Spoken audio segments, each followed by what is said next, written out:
بسم اللہ الرحمن الرحیم۔ السلام علیکم ورحمۃ اللہ وبرکاتہ۔ واصف علی واصف رحمۃ اللہ علیہ فرماتے ہیں، آج تمہارے پاس پیسہ ہے لیکن غریبی کا ڈر بھی ہے۔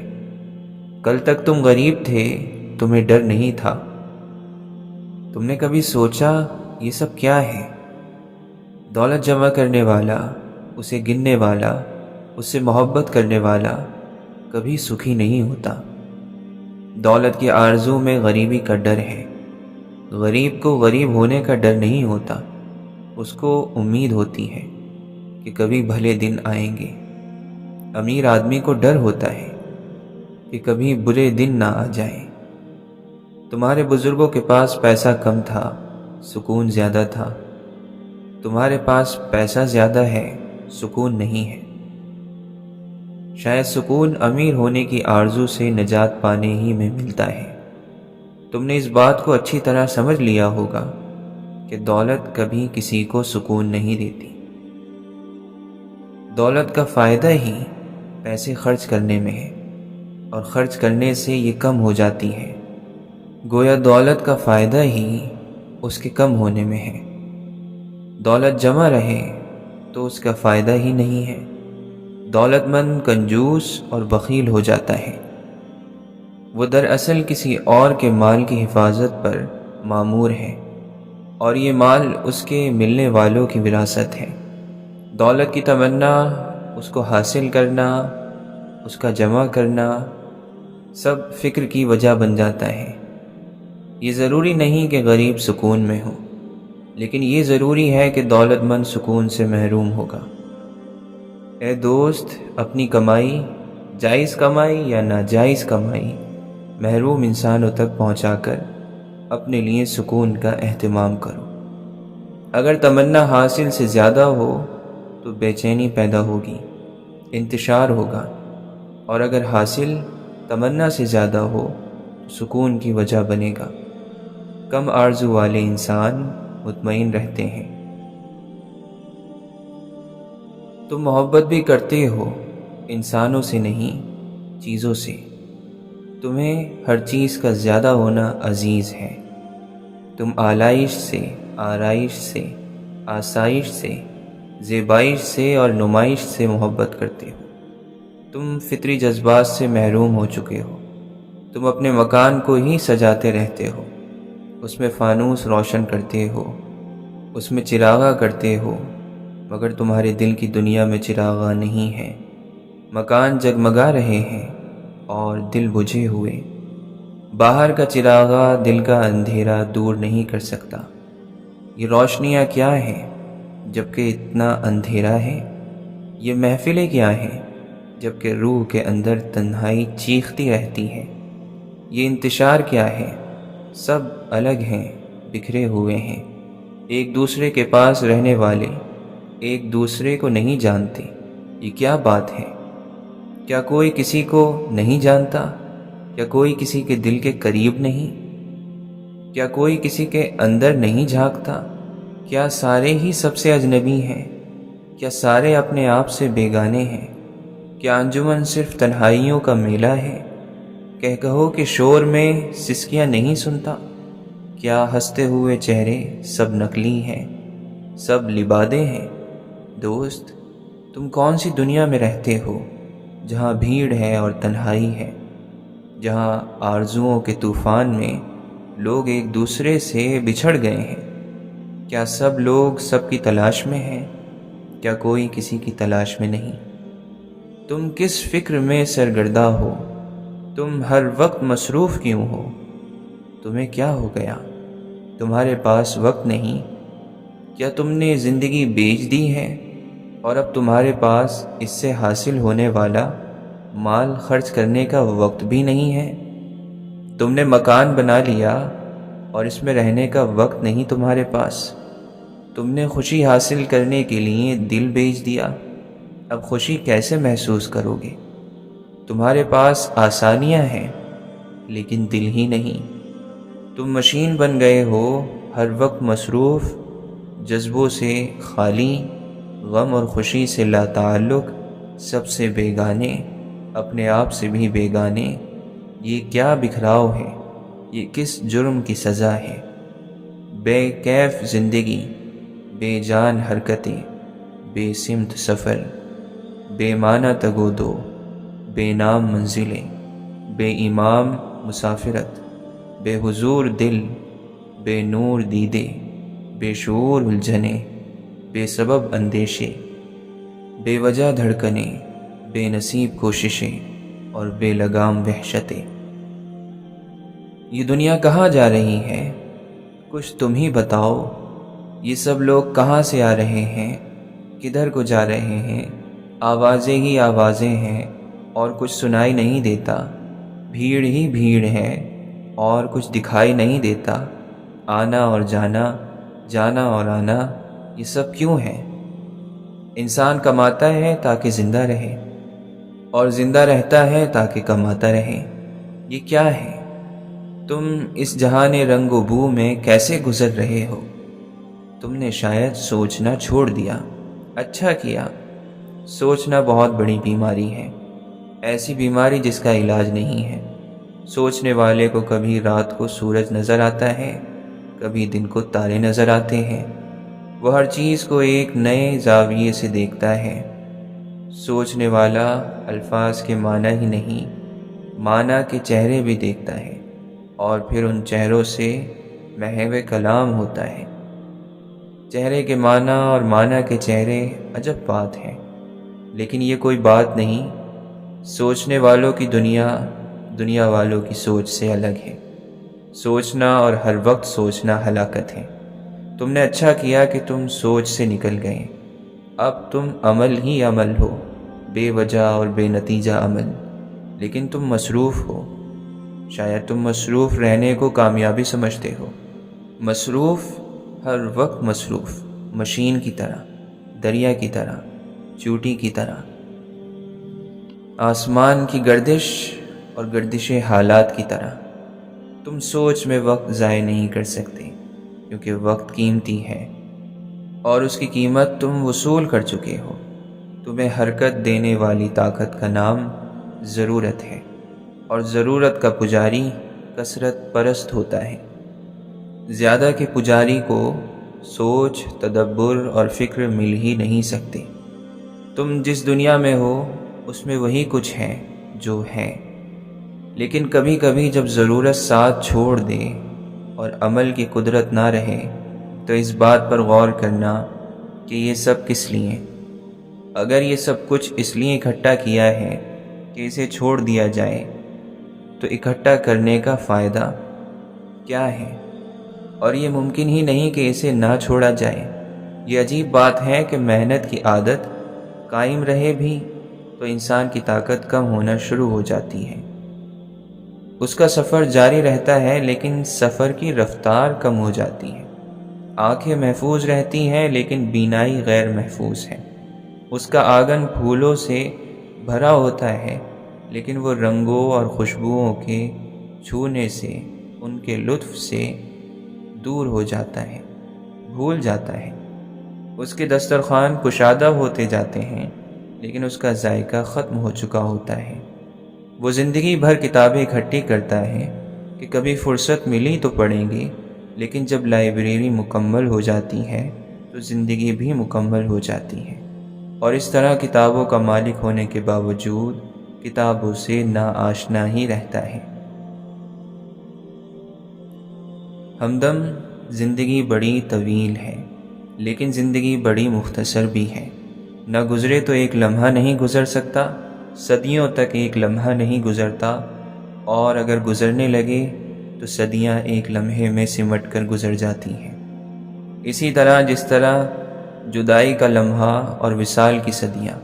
یہ زندگی عجب ہے، نہ سوچو تو کٹتی ہی چلی جاتی ہے، اور اگر سوچنے لگو تو وقت ٹھہر جاتا ہے، گردشیں رک جاتی ہیں۔ ماضی، حال اور مستقبل فکر والے کے سامنے ایک لمحے میں سمٹ جاتے ہیں۔ ایسا لمحہ جس میں وہ پرانے کاغذ، پرانے خطوط، جن میں پرانے چہرے اور پرانی آنکھیں لکھی ہوتی ہیں، اچانک ایک نیا لباس پہن کر، نئے معنی سے، نئے سفر پر ہم سفری کی تمنا کرتے ہیں۔ وہ جو نہیں ہوتے ہوتے ہیں، اور جو ہوتے ہیں نہیں ہوتے، اور اس طرح ہونا اور نہ ہونا شروع ہو جاتا ہے۔ ہمدم یہ سب سوچ کے طلسمات ہیں، فکر کے کرشمے ہیں، تمہاری دنیا سے دور، تمہارے جہاں سے الگ، تمہارے زمانے میں لیکن تمہارے زمانے سے باہر، تمہارے شب و روز میں حاصل اور محرومی ہے، لیکن فکر والوں کے ہاں نہ سود ہے نہ ضیاء ہے، وہاں مسلسل خلش ہے، مستقل تپش ہے۔ اس لیے تم اپنے سفر پر گامزن رہو، تم اپنے شب و روز کو پریشان نہ کرو، تم کماتے جاؤ اور کھاتے جاؤ، کھاتے جاؤ اور کماتے جاؤ، ہمیشہ ہمیشہ کے لیے۔ تمہارے آنگن میں پھول کھلیں، تمہارے مکانوں میں چراغاں رہیں، تمہارے شہروں میں میلے قائم رہیں، اور تمہارا دل کی بات بس دل ہی میں رہنے دو۔ ایک دوست نے دوسرے دوست سے پوچھا، بھائی آپ نے زندگی میں پہلا جھوٹ کب بولا؟ دوست نے جواب دیا، جس دن میں نے یہ اعلان کیا کہ میں ہمیشہ سچ بولتا ہوں۔ سچ اور جھوٹ ہماری زندگی میں کچھ اس طرح شیر و شکر ہو گئے ہیں کہ ان کو الگ کرنا مشکل سا ہے۔ جھوٹے ماحول میں سچے کی زندگی ایک کربلا سے کم نہیں۔ ایک شیخ نے اپنے مرید کو خلافت عطا کی اور اسے کسی بستی میں تبلیغ کے لیے بھیج دیا۔ کچھ عرصے بعد شیخ کو اطلاع ملی کہ ان کا مرید بڑا کامیاب ہے، سب لوگ اس سے خوش ہیں۔ شیخ نے مرید کو طلب کیا اور کہا، خرقہ خلافت واپس کریں۔ مرید نے شیخ سے ناراضگی کا سبب پوچھا۔ شیخ نے کہا، سنا ہے کہ سب لوگ تجھ سے خوش ہیں۔ مرید نے کہا کہ آپ کی مہربانی ہے۔ شیخ نے غصے سے کہا کہ سب لوگوں کا خوش ہونا اس بات کا ثبوت ہے کہ تم نے سچ بولنا چھوڑ دیا ہے۔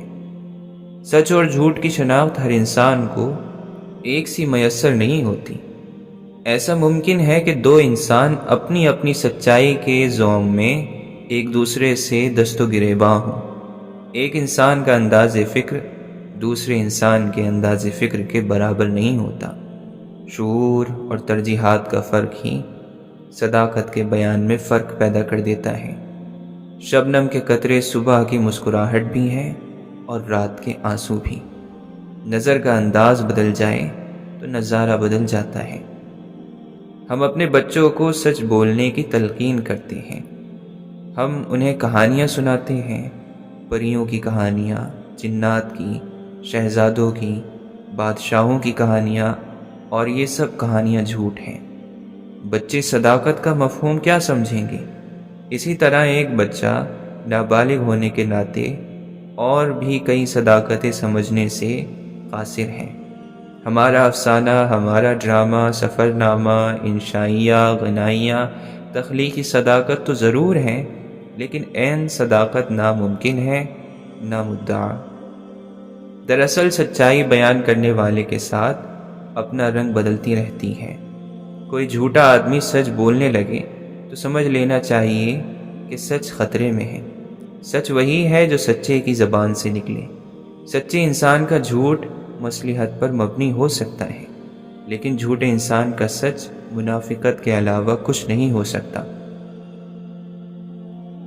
منافق کی تعریف ہی یہی ہے کہ وہ مومنوں کے سامنے کہتا ہے کہ وہ ایمان لایا، اور جب وہ تنہائی میں اپنے شیطانوں کے پاس ہوتا ہے تو کہتا ہے کہ اس نے مومنوں کو بیوقوف بنانے کے لیے ایمان کا اعلان کیا ہے۔ منافق اس انسان کو کہتے ہیں جو مومنوں اور کافروں میں ایک وقت میں مقبول ہونا چاہے۔ بعض مرتبہ سچ کا بیان بے ربط ہونے کی وجہ سے بے معنی ہو جاتا ہے اور اس طرح اپنا مفہوم کھو دیتا ہے۔ مثال کے طور پر اگر میں یہ کہوں کہ سورج مشرق سے نکلتا ہے، زمین گول ہے، پرندے ہوا میں اڑتے ہیں، آج ہفتہ ہے، میں خوشاب کا رہنے والا ہوں، نوائے وقت اچھا اخبار ہے، یہ بیان سچے تو ہیں لیکن جڑے ہوئے نہیں، اس لیے بے معنی ہے۔ سچائی کے اظہار کا وقت ہوتا ہے، ہر وقت کی ایک سچائی ہے۔ غریب اور امیر کی سچائی میں فرق ہے، کم علم والے اور علم والے انسان کی سچائی میں فرق ہے، بے یقین انسان کی سچائی میں بھی فرق ہے۔ ہم سچ کو اپنی سچائی کے معیار کے مطابق جانتے ہیں۔ قاتل اور مقتول کا رب تو ایک ہے، لیکن دونوں فریق ایک وقت میں اس صداقت کو کیسے مان لیں؟ بیمار اور صحت مند انسان ایک ہی سچائی کو ایک جیسا نہیں مان سکتے۔ مطلب یہ ہے کہ ہر انسان اپنے فکر کے معیار سے سچ اور جھوٹ کا اندازہ کرتا ہے۔ محبت کرنے والوں کی سچائی اور ہے، محبت سے محروم کا سچ اور ہے۔ مثال کے طور پر لفظ انسان کو لیں۔ ہر آدمی انسان کے بارے میں الگ احساس رکھتا ہے۔ انسان کی تعریف میں ہمیں طرح طرح کے بیان ملیں گے۔ مثال کے طور پر انسان اشرف المخلوقات ہے، انسان ظالم اور جاہل ہے، انسان سب سے خوبصورت تقویم کی شرح ہے، انسان سب سے نچلی چیز ہے۔ فطرت انسان پر فخر کرتی ہے، فطرت انسان کے اعمال پر شرمندہ ہے۔ انسان روشنی کا سفیر ہے، انسان اندھیرے کا مسافر ہے۔ انسان کو سوچنے والا بنایا گیا ہے، اس کے سینے میں دھڑکنے والا دل ہے۔ انسان کے پاس سوچنے کا وقت ہی نہیں، اس کے سینے میں برف کی سل ہے۔ انسان کو انسان سے اتنی محبت ہے کہ انسان انسان پر مرتا ہے۔ انسان کو انسان سے اتنی نفرت ہے کہ انسان انسان کو مارتا ہے۔ انسان رحمان کا مظہر ہے، انسان شیطان کا پیروکار ہے۔ انسان فطرت کے ہر راز سے باخبر ہے، انسان اپنے آپ سے بھی بے خبر ہے۔ انسان کی خاطر اللہ نے شیطان کو دور کر دیا، شیطان کی خاطر انسان اللہ سے دور ہو گیا۔ انسان کو اس کے عمل اور ارادے میں آزاد رہنے دیا گیا۔ انسان کے اعمال پر جبر کے پہرے بٹھا دیے گئے۔ انسان کو اللہ نے آزادی دی، بادشاہی دی، عزت دی۔ انسان کو کس نے مجبوری دی، غلامی دی، ذلت دی؟ انسان حیا کا پیکر ہے۔ انسان سماج بناتا ہے، انسان سماج کو توڑنے والا ہے۔ انسان صلح کا چاہنے والا ہے، انسان جنگ و جدال کا شوق رکھنے والا ہے۔ انسان کو علم ملا، زندگی ملی، انسان کو جہالت ملی، موت ملی۔ انسان دنیا میں بہت کچھ کھوتا ہے، بہت کچھ پاتا ہے۔ انسان نہ کچھ کھوتا ہے نہ کچھ پاتا ہے، وہ صرف آتا ہے اور جاتا ہے۔ مقصد یہ ہے کہ ایک لفظ انسان کی سچائی ہی اتنی وسیع ہے کہ اس کے کوئی معنی نہیں۔ انسان سب کچھ ہے، انسان کچھ بھی نہیں۔ انسان کے بارے میں کیا بات سچ ہے، کچھ فیصلہ نہیں ہو سکتا۔ انسان اپنے عقیدے کو سچ اور دوسرے کے عقیدوں کو جھوٹ کہتا ہے۔ ہم اپنے وطن کی خاطر مر جائیں تو شہید، دشمن اپنے وطن کی خاطر مر مٹے تو وہ واصل جہنم۔ ہم یہ نہیں سوچ سکتے کہ دوسروں کا عقیدہ ان کے لیے اتنا ہی واجب الاحترام ہے جتنا ہمارے لیے ہمارا عقیدہ۔ پیدا کرنے والے نے ہی خیر اور شر کو پیدا کیا۔ انسان کی سرشت میں دنیا کی محبت اور آخرت کی طلب رکھ دی گئی۔ فطرت نے کسی کے ہاتھ میں کاسہ گدائی دے دیا اور کسی کے سر پر تاج شاہی پہنا دیا۔ ایک ہی خوشی دوسرے کا غم ہے۔ سچ اور جھوٹ کی پہچان یکساں کیسے ہو سکتی ہے؟ ہم جو کچھ دیکھتے ہیں اسے ویسے ہی سچ سمجھ لیتے ہیں۔ دوربین، خوردبین نے ثابت کر دیا ہے کہ ہم جو کچھ دیکھتے ہیں وہ ویسے سچ نہیں۔ ہم ساکن ہیں، ٹھہرے ہوئے ہیں، لیکن ہم ہر وقت حرکت میں ہیں۔ ہماری عمر بڑھ رہی ہے، لیکن ہماری عمر کم ہو رہی ہے۔ یہ سچ ہے کہ سائنس نے انسان کو آسائشیں دی ہیں، انسان کو حفاظت دی ہے، انسان کو زمین سے اٹھا کر آسمان تک پہنچا دیا ہے۔ لیکن یہ بھی تو سچ ہے کہ سائنس نے انسان کا جینا حرام کر دیا، انسان کو غیر محفوظ بنا دیا۔ انسان کا آسمانی سفر زمین پر آگ برسانے کے لیے ہو رہا ہے۔ سچ اور جھوٹ صرف پہچان کے درجے ہیں، ان میں سے کچھ باطل نہیں۔ اس کائنات میں سب سے بڑی سچائی یہ ہے کہ جو کچھ پیدا کیا گیا ہے وہ جھوٹ نہیں ہے۔ ایک ملک کی سچائی دوسرے ملک کی سچائی نہیں ہے۔ ہم جس چیز سے کراہت کرتے ہیں، جس چیز کو پسند نہیں کرتے، وہ دوسرے ملک میں بڑی مرغوب غذا ہوتی ہے۔ اسی طرح ایک زمانے کا جھوٹ دوسرے زمانے کا سچ ہو سکتا ہے۔ فاصلوں سے سچ نظر آنے والی چیز قریب سے دیکھو تو جھوٹ ہے، سراب ہے۔ زمین پر چاند کی چاندنی ہے، لیکن چاند پر چاندنی نہیں۔ اب اصل صداقت کیا ہے؟ زندگی کا خواب الگ ہے، خواب کی زندگی الگ۔ انسان کسی ایک سچائی کے سفر میں ہوتا ہے، اسے راستے میں اور طرح کی سچائیاں ملتی ہیں، وہ انہیں جھوٹ سمجھ کر چھوڑ دیتا ہے۔ انسان اپنے لیے جو کچھ پسند کرتا ہے بہت ممکن ہے کہ اس کے لیے نقصان دہ ہو، اسی طرح وہ اپنے لیے جو کچھ ناپسند کرتا ہے بہت ممکن ہے کہ وہ اس کے لیے فائدہ مند ہو۔ یعنی ہماری اپنی پسند اور ناپسند کی سچائی بھی جھوٹ ہو سکتی ہے۔ اسی طرح منافقین اگر مسجد بنائیں اور ان کی نیت یہ ہو کہ مسلمانوں کو نقصان پہنچایا جائے، تو یہ حکم ہے کہ ایسی مسجد کو گرا دیا جائے۔ مسجد سچ ہے، لیکن بد نیت انسان بنائے تو جھوٹ ہے۔ ہر انسان سچ اور جھوٹ کا فیصلہ نہیں کر سکتا۔ ایک عدالت کا سچا فیصلہ دوسری عدالت میں ہی جھوٹ ہو جاتا ہے، اور دونوں عدالتیں سچی ہیں۔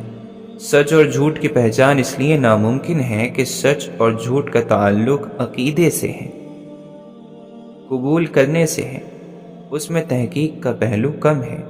ہم سچائی کی تلاش میں نکلیں تو ہمیں سچائی نہیں ملے گی، سچائی نہیں مل سکتی۔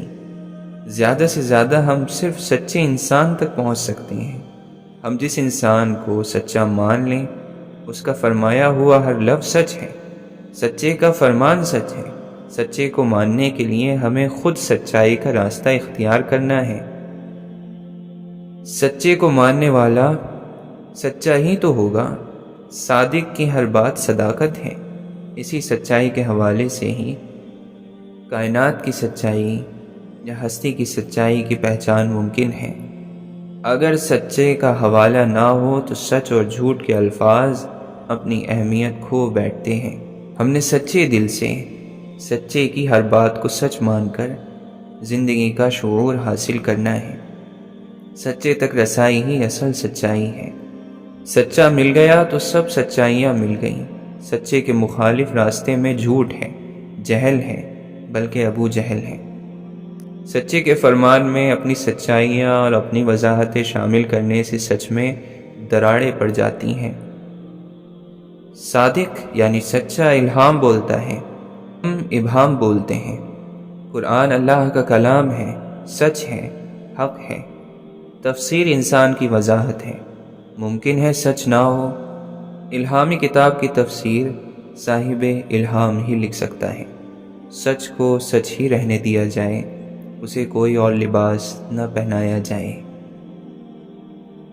تم تو بڑے نڈر تھے، تم ماں باپ سے بھی نہیں ڈرتے تھے، تم کسی اچانک آ جانے والی آفت سے بھی کبھی خوفزدہ نہیں تھے، تم بڑے حوصلے والے تھے، مگر آج تم اپنے سائے سے ڈر رہے ہو، تم اپنی اولاد سے خوفزدہ ہو۔ تمہارے بچوں نے تمہیں کس تکلیف سے گزارا ہے۔ بے خوف دل میں خوف کا پیدا ہونا بڑا تعجب ہے، یہ بڑا انتشار ہے۔ بزرگوں سے کی گئی گستاخیوں کی سزا گستاخ بچوں کی شکل میں ملتی ہے۔ بے ادب اور گستاخ اولاد والدین کو ریزہ ریزہ کر دیتی ہے۔ میرے دوست، والدین کی روحوں سے معافی مانگو تاکہ تمہارے بچے تمہاری آخرت اور عبرت نہ بنے۔ جس نے والدین کا ادب کیا، اس کی اولاد باادب ہوگی۔